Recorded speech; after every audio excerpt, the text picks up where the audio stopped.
Hai sobat pecinta timnas, yuk support timnas Indonesia dengan membeli jersinya. Untuk link pembelian jersey tersebut yang original, kalian bisa langsung klik link di kolom deskripsi dan juga kolom komentar.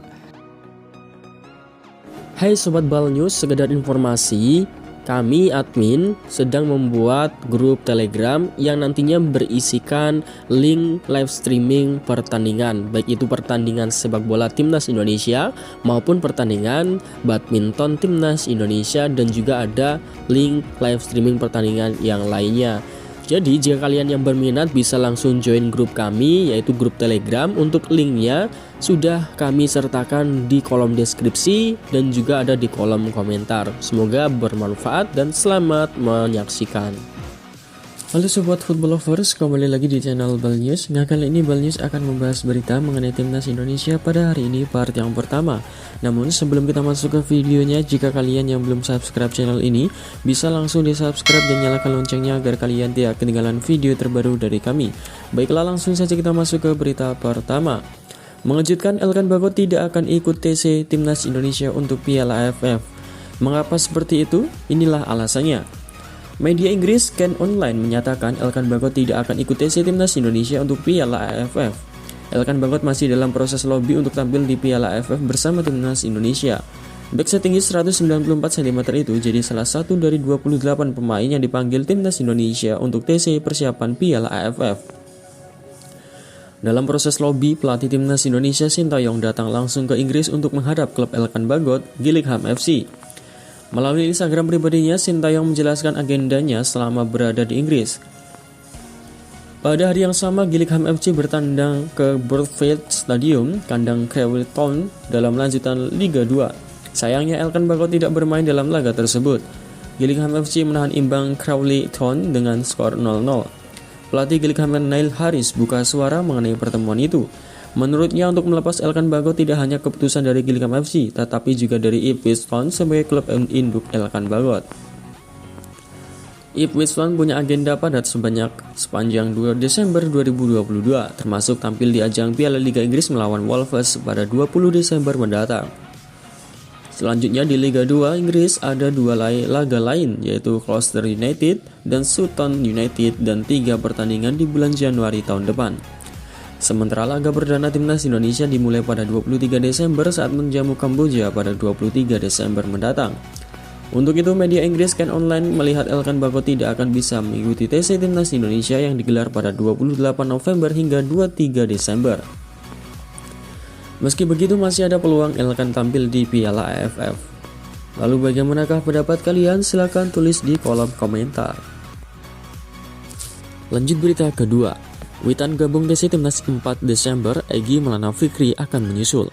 Dua pemain timnas Indonesia yang main di Slovakia kemungkinan bisa tampil di Piala AFF 2022. Witan dan datang 4 Desember, Egy Maulana Fikri akan menyusul. Witan dan Egy termasuk dalam daftar 28 pemain yang dipanggil Sintayong untuk menjalani pemusatan latihan timnas Indonesia di Bali. Kegiatan itu akan digelar mulai 28 November.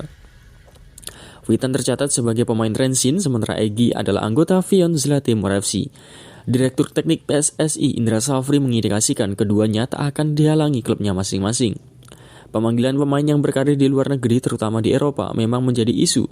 Ada kekhawatiran mereka tak akan dilepas klubnya karena kompetisi di luar biasanya masih berjalan saat gelaran Piala AFF. Selain Witan Sulaiman dan Egy, ada juga Sandy Walsh dan Elkan Bagot yang berkarir di Eropa. Baik Sandy dan Elkan berpotensi tak akan dilepas klub mereka.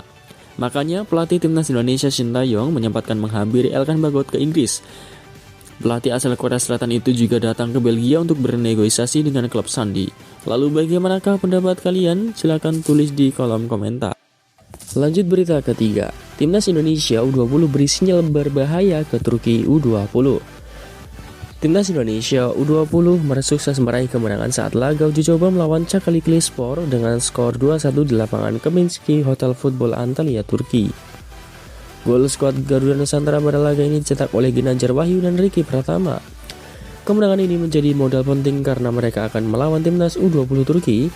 Laga uji coba kedua ini akan digelar pada hari ini, yaitu Rabu 26 Oktober 2022. Seusai melawan Cakali Klispor, Kapten Timnas Indonesia Muhammad Ferrari mengakui jika skuad Garuda Nusantara cukup kompak. Mereka mampu menjaga chemistry yang sudah terjalin sejak kualifikasi Piala Asia U20 2023. Alhamdulillah dalam pertandingan hari ini kami bisa menang dengan skor 2-1 dan anak-anak mulai kompak seperti kita yang lakukan seperti di main AFC. Selanjutnya, skuad Garuda Nusantara akan menjalani laga uji coba melawan timnas U20 Turki. Tentu pada laga ini perlu ada beberapa skema yang akan dipersiapkan khusus. Apalagi lawan mereka adalah tim yang cukup kuat dan diperkuat oleh pemain dari klub raksasa Turki seperti Fenerbahce, Galatasaray, dan Besiktas. Terkait hal ini, pemain Persija Jakarta tersebut menilai jika mereka harus bisa memainkan tempo pertandingan saat melawan Turki. Selain itu, mereka harus cepat mengalirkan bola dan bergerak mencari posisi dari dalam membangun serangan. Lalu bagaimana pendapat kalian? Silahkan tulis di kolom komentar. Lanjut berita keempat. Ex anak buah Shin Tae-yong indikasikan tinggalkan Vietnam, apakah ikut dari Park Hang-soo? Belum selesai drama timnas Vietnam yang bakal segera tinggal pergi Park Hang-soo, kini salah satu pelatih asal Korea Selatan lainnya juga diindikasikan bakal pergi. Timnas Vietnam kembali terancam kehilangan pelatih jempolan asal Korea Selatan yang menukangi timnas nasional kelompok umur U23, Gong Oh-kyun. Gong Oh-kyun kontrak selama 1 tahun oleh VFF guna menukangi timnas U23 Vietnam, tercatat mulai Maret 2022 lalu. Belum memberi prestasi yang cemerlang untuk timnas U23 Vietnam, kontrak Gong Oh-kyun pun menjadi sorotan karena hanya menyisakan beberapa bulan. Dan hingga saat ini pembicaraan mengenai perpanjangan kontrak belum terjadi. Gong Oh-kyun sempat menyinggung kondisi saat ini. Gong Oh-kyun membuka pintu lebar soal perpanjangan kontrak jika VFF berkenan. Akan tetapi terdapat beberapa poin dan bergantung pada kondisi seiring munculnya permasalahan berbeda dan semakin banyak. Mantan asisten Shin Tae-yong di timnas Indonesia ini merasa beruntung jika diberi perpanjangan kontrak, namun ia tak mau memutuskan sendirian. Laporan yang sama menyebut pihak VFF tengah dalam proses perundingan perpanjangan kontrak baru Gong Oh-kyun, sementara sang pelatih fokus mempersiapkan tim. Gong Oh-kyun akan memimpin timnas U23 Vietnam berlaga di SEA Games ke-32 dan Piala Asia U23 2023. Lalu bagaimanakah pendapat kalian? Silahkan tulis di kolom komentar.